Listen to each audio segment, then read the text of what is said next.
오늘 주제는 사랑입니다. 사랑인데 이 사랑에 관해서 그 유명한 이 책입니다. 향연. 플라톤의 저서가 엄청나게 많죠. 엄청나게 많고 또 이제 우리 대한민국에서는 정암학당이라고 하는 데서 계속 번역돼 나오는데 그동안 번역을 참 많이 했습니다. 그 중에 가장 인기 있고 가장 많이 알려져 있는 게 향연이죠. 향연인데 이 향연의 그 주제가 사랑입니다. 그래서 이 책에 의거해가지고 이 책을 중요한 대목을 읽어보는 것을 목적으로 하겠습니다. 오늘 강의에. 제목은 술잔을 넘나드는 사랑의 노래라고 했는데요. 심포지온 해가지고서 이 향연이라고 하는 것이 심포지온 그런 것이 같이 술 마신다 이런 뜻이랍니다. 같이 술 마신다. 그래서 향연이라는 것 자체가 같이 이제 술 마시고 떠들고 노는 것 이렇게 이제 볼 수 있는데 떠들고 놀긴 노는데 이 여기에 등장하는 주인공들이 소크라테스 선생을 비롯해 가지고 그게 막강한 제자들입니다. 그러다 보니까 이야기 수준이 떠들고 놀긴 하는데 그 또 떠들고 노는 방식이 예사롭지 않은 겁니다. 엄청나게 수준이 높은 방식으로 이야기를 주고받습니다. 놀라운 사실은 이런 이야기를 플라톤이라고 하는 철학자가 기가 막히게 희곡 형식으로 다 문답 주고받고 하는 식으로 이렇게 글을 꾸미고 있다는 겁니다. 물론 플라톤이 쓴 다른 모든 책들도 다 이른바 대화편이라고 하는 식으로 대화로 되어 있죠. 참고로 말씀드리면 이 강의가 끝나고 이제 그다음에 아리스토텔레스로 바로 넘어가려고 하는데요. 이 강의를 가지고 플라톤 했다 치고 아리스토텔레스로 넘어가려고 합니다. 아리스토텔레스의 글쓰기 방식은 전혀 대화편이 아닙니다. 아니고 그야말로 논리적으로 분석해서 찾아서 써나가는 방식입니다. 그래서 우리가 흔히 오늘날 철학적 글쓰기라고 할 때에 그 모범은 아리스토텔레스에 있고 플라톤 같은 경우에는 오늘날 철학적 글쓰기하고는 좀 거리가 먼 방식이 되겠고 그만큼 그러나 희곡 형태로 되어 있기 때문에 독특한 어떤 그런 맛을 또 느낄 수가 있습니다. 그래서 훨씬 좀 읽기 쉽다라고 볼 수 있습니다. 그러니까 이런 플라톤에서 플라톤 철학을 끄집어내려 그러면 대화가 이루어지는 그것을 잘 나름대로 거기에서 주장하는 바를 끄집어내어서 정돈을 하고 어떻게 주장과 비판이 오가는가라고 하는 걸 바탕으로 해서 사상을 정리할 수밖에 없는 거죠. 자, 오늘 이 향연이 벌어지는 곳은 아테네입니다. 아테네. 아테네는 아테네인데 아가톤이라고 하는 소크라테스 제자의 집에서 이루어집니다. 그런데 그 아가톤 집에서 왜 이런 향연을 벌이게 됐느냐 하니까 이 아가톤이라고 하는 인물이 비극 작가였습니다. 비극 작가. 이때 비극이라고 하는 것은 그리스 말하는 특히 아테네의 연극을 일컬어서 비극이라고 주로 합니다. 그 연극이 1년에 뭐 어떤 기록에 의하면 1년에 약 500편이 상연이 됐다는 겁니다. 이 원형극장에서. 그렇게 되면은 이제 한 해를 결산을 해가지고 시민들이 투표를 해가지고 어느 말하자면 연극 또는 비극이 가장 좋은 연출이었고 내용이었느냐라고 하는 것을 평가를 합니다.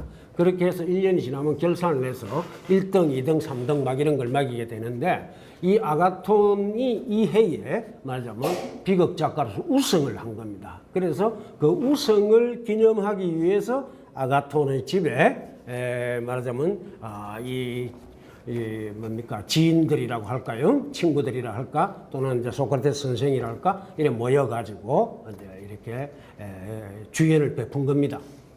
이때 플라톤의 나이는 어렸기 때문에 플라톤이 거기에 직접 참여했다 이렇게 보기는 쉽지 않고요. 따라서 향연이라고 하는 이 플라톤이 쓴 이 책은 플라톤이 또 여러모로 나이 들고 난 뒤에 이렇게 전해 들은 것들 이런 거를 기반으로 해가지고 뛰어난 상상력을 가지고 또 이렇게 했다라고 보면 되겠습니다. 참고로 그런 이야기를 듣고서 어떻게 이렇게 기가 막힌 방식으로 이렇게 정돈해낼 수 있을까라고 할 수 있는데 간단히 말씀드리면 구술문화 시대와 문자문화 시대의 사람들의 기억력이 엄청나게 차이가 있다. 그래서 구술문화 시대 때 말하자면 사람들은 이야기를 들은 것을 기가 막히게 기억을 해가지고 다른 사람에게 전달할 때도 거의 뭐 차질 없이 이렇게 전달을 했다. 특별히 고의로 변형을 시키지 않는 한 고지고대로 이렇게 전해 듣고 기술하고 할 수 있었다라고 하는 겁니다. 문자 문화 시대는 그럼 언제부터 시작되느냐 할 때에 서구 문화에서는 문자 문화 시대가 본격화된 것은 구텐베르크의 인쇄술이 나오고 난 뒤에 15세기 이제 중엽 말에 말하자면 구텐베르크의 인쇄술이 나오고 난 뒤부터 문자 문화가 본격화됐다라고 보고요. 그 전에는 왕들조차도 글을 굳이 읽고 쓰고 할 필요가 없었습니다. 쓸 줄 몰라도 왕을 할 수 있습니다. 읽을 줄 몰라도. 왜 그러냐면은 그 밑에 직책 중에 서기관 그런 게 있습니다. 이 서기관이라고 하는 이 직책을 가진 자가 왕에게 어디서 날라온 서신이라든지 이런 걸 다 읽어주고 왕이 하는 말을 또 편지를 써서 또 보내기도 하고 또 왕이 한 말을 편지를 써가지고 글로 써서 공포하기도 하고 하는 이런 역할을 하는 인물이 서기관이라고 하는 게 따로 있었습니다. 그러니까 왕도 말하자면 글을 쓰고 읽을 필요 없을 정도로 구술문화 시대 때는 이른바 말을 직접 주고받고 하는 것 이것이 진리가 이루어지는 대단한 말하자면 현장이다라고 하는 겁니다. 그래서 플라톤 같은 경우에 자기가 그렇게 글을 많이 썼는데도 불구하고 파이드로스 오늘 파이드로스가 나올 건데요.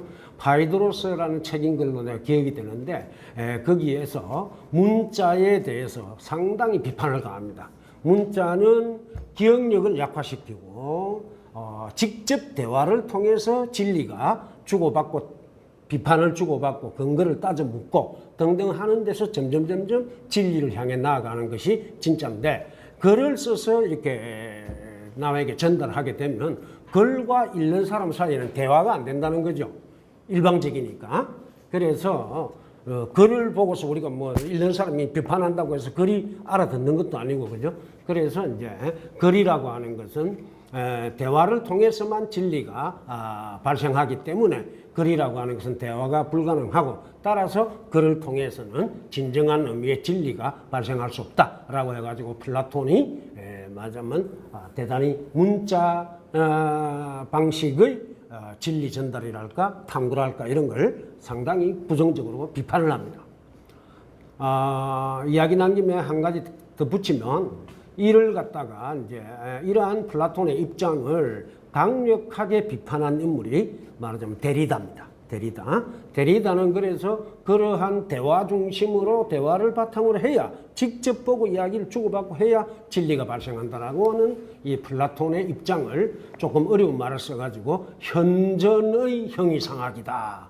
그거는 직접 내 앞에 현전하는 것 그 현존하는 어떤 말을 주고받고 할 때에만 진리가 성립한다라고 하는 것이기 때문에 현존의 형이상학이다. 그러나 현존의 형이상학은 사실상 문제가 많다라고 해갖고 이제 비판을 하고 데리다는 그래서 말보다는 글을 더 중시합니다. 문자를 더 중시합니다.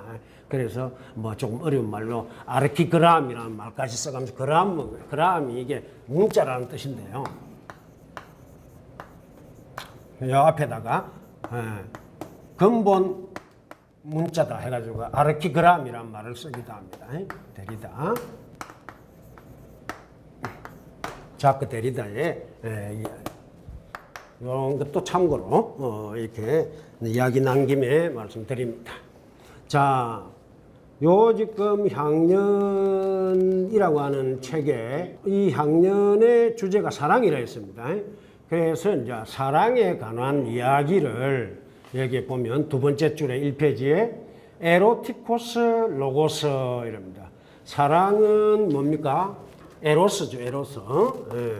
에로스인데, 이게 이제 지금 이렇게 에로스라고 이렇게 되어 있는데 이게 요건 오메가를 나타내는 이 긴 장모음이 되겠습니다. 이렇게 해놓은 것은. 그게 이제 에로스인데 이게 맞나? 조금 헷갈리는데. 이게 그냥 넘어갑니다. 자, 에로스가 사랑이잖아요. 에로티코스라면 사랑의 이런 뜻이 되는 거죠. 그래서 사랑에 관한 로고스가 말이라는 뜻이고 이야기라는 말도 되고 법칙도 되고 이성도 되고 이게 이제 로고스죠. 그래서 이제 요 에로티코스 로고스를 주고받는 이게 이제 향년이 되겠습니다. 이게 당연히 술이 곁들여져야 되는 것이고요. 우리가 지난주에 지난주 쉬는 바람에 지지난주가 되겠습니다만 지지난주에 첫 번째 시간에 헤라크레이토스를 이야기했습니다. 헤라크레이토스 선생은 투쟁이 정의다. 말하자면 투쟁을 통해서 올바름이 이렇게 성립한다. 이렇게 일방적인 어떤 주장을 갖고는 전혀 올바름이 나올 수가 없고, 뭔가 서로 투쟁하는 인걸 통해서 그런 어떤 주장을 통해서 뭔가 이렇게 진리가 드러날 수 있다라고 본 거죠. 그러면서 그 투쟁을 일으키는 어떤 근본적인 우주적인 힘을 불로 상징화해가지고 불이라 그랬죠. 그래서 이제 두 번째 단락 투쟁이 정의라고 하면서 불의 우주적 신비를 제시한 헤라크레이토스와의 만남을 뒤로 하고 시간을 따라 다시 내려옵니다. 현대를 향해서 조금씩 내려옵니다. 그래서 이제 내려오다 보니까 이제 원래 헤라크레이토스가 태어나서 활동한 곳은 에페소스라 그랬죠. 에페소라 했는데 그 에페소는 맞으면 터키 쪽에 있는 거고 그 마주 보는 데에 맞으면 아테네가 있습니다. 맞으면 에게해를 건너서 마주 보는 데에 그게 이제 그쪽으로 아테네로 이제 오게 됩니다. 요때 이제 기원전 416년경 말하자면은 이 아가톤의 집에서 향년이 벌어진 게 416년경입니다. 이제 여기서 이제 오게 되는 겁니다. 아테네에 딱 들어왔을 적에 참고로 그냥 역사 이야기 조금 하자면요. 파르테논 신전이 있는 이제 곳이 아크로폴리스 언덕인데 아크로폴리스 높이가 해발 156m 정도밖에 안 됩니다. 그러니까 비교적 좀 아담한 산이라고 볼 수 있는데 그 꼭대기에 파르테논 신전이 세워져 있는데 지금 파르테논 신전은 엄청나게 많은 파괴가 된 뒤의 모습입니다. 자, 참고로 이 파르테논 신전에 어떤 그런 뭐랄까 순환사랄까 이게 이제 있는데요. 원래 지금 이제 그나마 남아 있는 기둥들이 막 남아 있는 그 파르테논 신전이 있기 전에 원래 파르테논 신전이 있었는데 요건 이제 기원전 480년경에 페르시아가 들어와가지고 이제 말하자면 정복을 하고 막 하면서 그걸 딱 완전히 파괴해 버렸어요.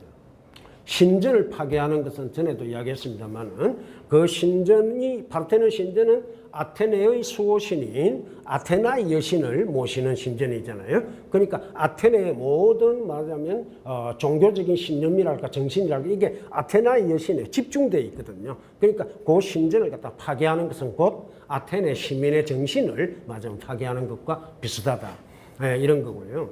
그래서 이제 그런데 이제 이 아테네는 그 당시 주변 제국, 특히 페르시아 이쪽, 아라비아 이쪽에서 이제 발달한 페르시아 이런 게 비하면 훨씬 더 자유로움을 추구하는 그런 어떤 정치적인 체제를 추구하고 있었고요. 이 페르시아 이런 데는 완전히 강력한 다리우스 왕이라든지 크세르크세스라든지 그 아들 크세르크세스라든지 이런 쪽은 완전히 그야말로 이제 왕 중심 체제죠. 전제 정치 이런 거기 때문에 아주 상명하고 확실한 이런 어떤 건데 그래서 어찌 보면 그 전쟁이 뭐 마라톤 전쟁 사건 이런 전쟁이라고 하는 게 그야말로 대대적인 정치적인 어떤 다른 형태의 정치 문화들끼리 싸운 거다 이렇게 볼 수도 있습니다.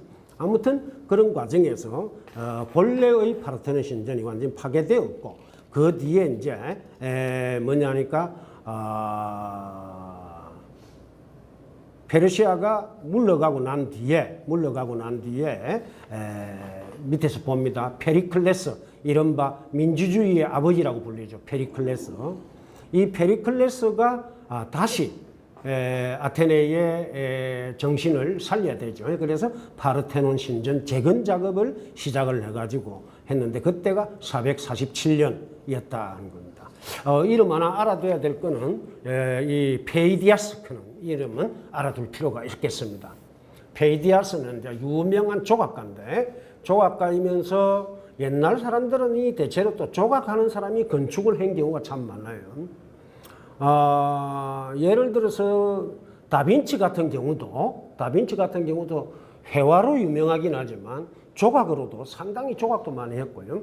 건축도 한 적이 있을 겁니다. 이런 식으로 이제 말하자면 회화, 건축, 조각 이런 것이 이제 주로 같이 가기도 하는데 특히 조각과 건축은 같이 가는 경우가 많아요. 이 페이디아스가 조각까지만 이 총감독을 맡아가지고서 이 아테네 신전을 말하자면 재건을 하기 시작했다 하는 거고요.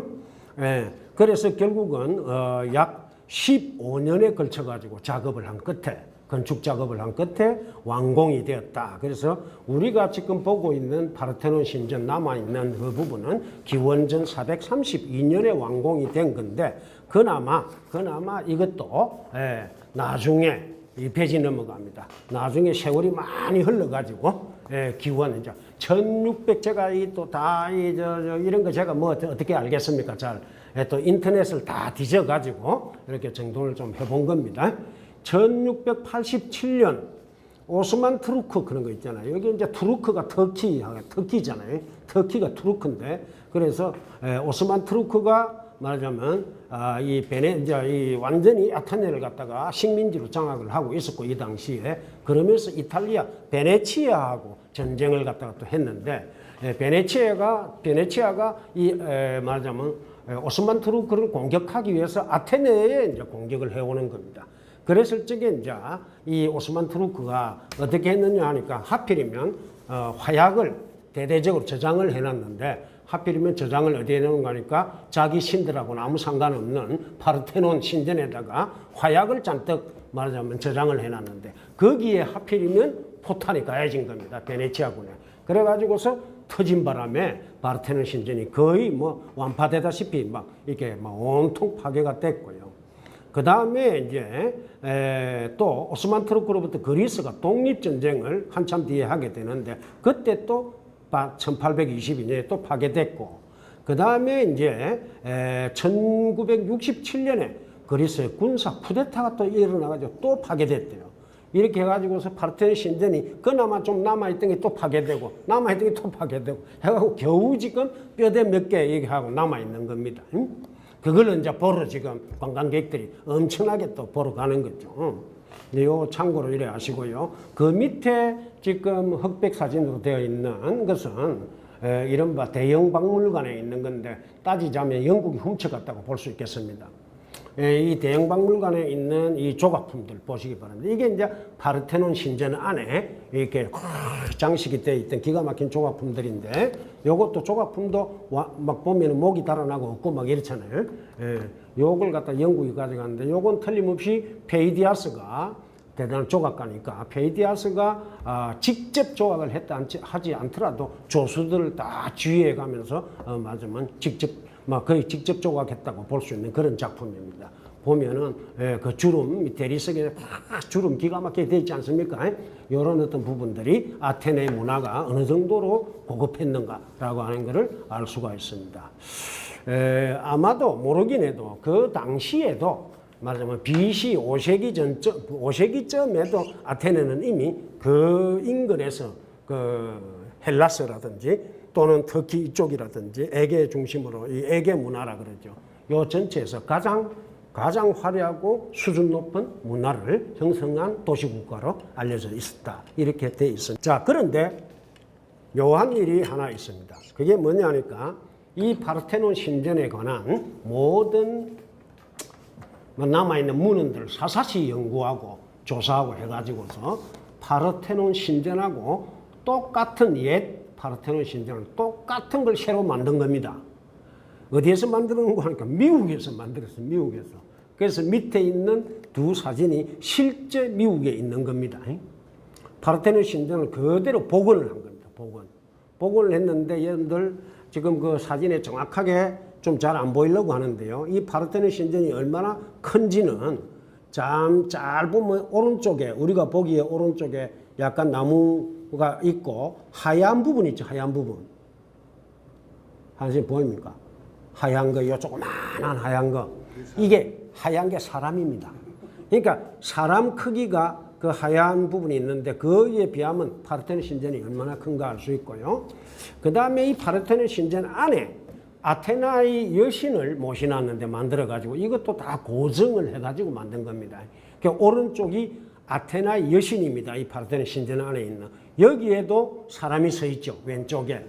사람의 크기가 이 정도인데 아테나의 신상이 이 정도로 크게 돼 있는 겁니다.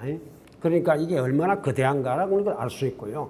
여기에서도 느낄 수 있는 것은 미국이 참 묘한 나라다라고 하는 생각인 겁니다. 뭐냐 하니까 미국이 원래 기독교 어떤 말하자면 하나님, 여호와 하나님, 야훼 하나님의 축복을 받아서 말하자면 건립된 또는 번성한 나라다. 이런 게 있어서 기독교 정신이 상당히 강한데 동시에 미국이 이른바 이 헬레니즘을 바탕으로 한 휴머니즘 이런 거를 갖다가 상당히 숭상했다라고 하는 걸 알 수 있고요. 그래서 그걸 만들었는데 언제 만들었는지 오래됐어요. 1897년에 제안을 해가지고서 한참 걸려가지고서 1931년에 내장공사까지 완성됐다는 겁니다. 이런 거 보면은 어느 하나 뭐 예컨대 계획을 내서 재정이 얼마나 많이 투입됐겠습니까? 그런 걸 해가지고서 이렇게 세계문화유산을 복원을 한다. 이런 것들도 참 대단한 이렇게 업적이다라고 할 수 있겠고 위협이다 할 수 있겠습니다. 우리도 얼마 전에 경복궁 뭐를 또 복원을 했다고 합디다. 그거 이제 한번 보러 가야 되는데 그런 복원 작업들 한참 걸려갖고 하죠. 익산의 미륵사탑 그것도 지금 복원 그거예요. 미륵사탑 익산에 그것 옆에 한쪽이 확 허물어졌는데 그것도 지금 아주 오랜 세월에 걸쳐가지고 복원을 지금 하고 있는 걸로 되어 있습니다. 자, 아무튼 그렇지만 우리가 갑자기 이런 생각이 납니다. 사르트르가 무슨 말을 했는가 하니까 죽은 자의 삶은 산자가 책임진다. 살아남은 자가 책임진다. 이런 말을 사르트르가 했습니다. 그 뭐냐니까 옛 사람들이 다 죽었는데 그네들이 남긴 유산들이 많죠. 유무형 유산들이 많은데 지금 뭐 이런 자 따지자면 이건 플라톤이 남긴 유산 이런 게 있는데 한국에서 이렇게 참 정화막당에 곧 그리스 진짜 전문으로 해가지고서 엄청나게 많은 세미나를 거치고 해갖고 이게 번역돼 나온 겁니다. 이런 작업을 하니까 플라톤이 대한민국에서 막 버득버득 살아 움직이는 거예요. 그 지금 우리 여기에서도 지금 하잖아요. 이게 뭐냐니까 살아있는 우리가 죽은 자를 갖다가 막 되살려가지고 책임을 지고서 이렇게 하는 겁니다. 그래서 유적이라고 하는 것도 그런 방식으로 잘 보관이 돼야 되고 하는데 실제 이렇게 거대한 건축물이라든지 이런 거는 워낙 전쟁이 심하고 하다 보니까 거기에 참화를 입게 되고 이제 이런 게 되겠습니다. 그렇지만 그거에 대한 보존을 하려고 하는 모든 그런 정신은 말하자면 한편으로 보면 죽은 자의 삶을 산자가 책임짐으로써 그 산자들이 삶이 풍요로워지는 것이죠. 그런 것도 생각을 해봅니다. 자, 아가톤의 저택에 이제 그래서 잠입해서 들어갔다고 이제 보겠습니다. 그래서 이 향년에 이제 현장을 보게 되는데요. 3페이지에 있는 사진, 이 사진은 왼쪽은 소크라테스의 모습입니다. 소크라테스 선생은 막 들창코에다가 얼굴이 못생겼다 이렇게 이제 주로 이야기가 되는데요. 보면 이마가 많이 좀 이렇게 드러나 있고 조각이 누가 조각했는지는 지금 파악을 못했고요. 아마도 그냥 전해 내려오는 옛날 걸 겁니다. 옛날 건데 이런 모습입니다. 오늘날에도 조금 뭐 유명하다 그러면 자기 그걸 청동으로 막 남기기도 하는 사람도 있고요. 유명한 사람들 이렇게 뭐 만들지 않습니까? 예, 옛날에 또 이렇게 대리석, 참 이 대리석이 많이 났다. 이게 참 행운인 것 같아요. 왜냐하면 대리석은 우리나라 화강암에 비해 가지고 훨씬 더 정교하고 깎아내기가 쉽고 정교하게 되는 겁니다. 그러니까 이런 조각의 그 미세한 화려하면서도 미세한 그런 어떤 기법이 확 발달할 수 있었던 것이죠. 그러니까 진짜 살아있는 것처럼 이렇게 할 수 있고 수영 같은 거 해놓고 기가 막히죠. 자, 아무튼 그거고 오른쪽은 누구냐면 알키비아데스입니다. 이 알키비아데스는 소크라테스와 애인 관계입니다. 애인 관계. 그리고 특히 이 알키비아데스가 약 한 나이가 20살쯤 차이 나는데요. 알키비아데스가 소크라테스를 주로 내용을 보면 마치 일방적으로 사랑한 것처럼 되어 있습니다. 그렇지만 난 다음 주에 보게 될 건데요. 다음 주에 보면은 이 알키비아데스가 술이 취해가지고서 소크라테스 여러 사람 앞에서 소크라테스 선생에 대해서 내하고 잤지 않느냐 같이 이거에 대해서까지 뭐 이렇게 부정할 겁니까? 자꾸 막 이렇게 막 하는 게 있어요. 그래서 소크라테스하고 알키비아데스하고 같이 잔 것도 나옵니다. 이 학년에. 그러니까 뭐냐 하니까 지금으로 칠 것 같으면 동성애 맞으면 남자 동성애 게이 사고 이렇게 돼야 되는데 그렇게까지 육체적인 관계까지 이제 알키비아데스는 가려고 했던 것 같은데 거기까지는 못 간 걸로 보입니다. 아무튼 또 좀 오늘 보면 되겠는데요. 이걸 일컬어 소년의 사랑, 소년을 사랑한다 할 때 이 소년이 뭐 꼭 2살, 3살 이런 게 아니고, 적어도 청년 시기에 접어드는 어떤 그런 사람하고 사랑을 나이 좀 들은 40대 이런 인물들이 그런 젊은 친구들하고 우정을 나누고 조금 더 진한 사랑을 하기도 하고 하는 그것이 이 당시에는 상당히 고급한 사랑의 방식인 걸로 나타납니다. 좀 이따가 또 보일 겁니다. 자, 그래서 요 알키비아데스 소크라테스를 갖다가 이렇게 생각을 이제 사진을 갖다가 찾아서 이렇게 붙여봤습니다. 자, 그런데 보니까 이 상년을 하기 전에 술을 마시기 전에 일정하게 의례를 한다는 겁니다. 참 이것도 재밌어요. 마치 밥 먹기 전에 우리나라 같으면 기독교인들이 기도하듯이 이 술 마시기 전에 말하자면 어떤 의식을 치룬다 이겁니다. 간단하게. 그거는 이제 신에게 우리를 축복해 주셔서 자꾸 오늘의 우리의 이 만남을 이렇게 즐겁고 문제가 없도록 해 주셔서 뭐라든지 이런 게 아니었겠나 싶습니다. 그러면서 이제 보면은 에릭 시마코스라고 하는 의사인데 에릭 시마코스가 맞으면 사회를 보듯이 자작 노릇을 하면서 자 오늘 무슨 이야기를 할까요? 이제 이렇게 하다가 이제 제안을 해가지고 사랑 에로스에 관한 이야기를 해봅시다. 왜냐 하니까 그동안 다른 신들은 많이 이렇게 말하자면 숭배되기도 하고 찬양되기도 하고 이렇게 많이 거론되기도 하고 했는데 묘하게도 에로스 신은 그동안 좀 홀대를 받은 것 같다.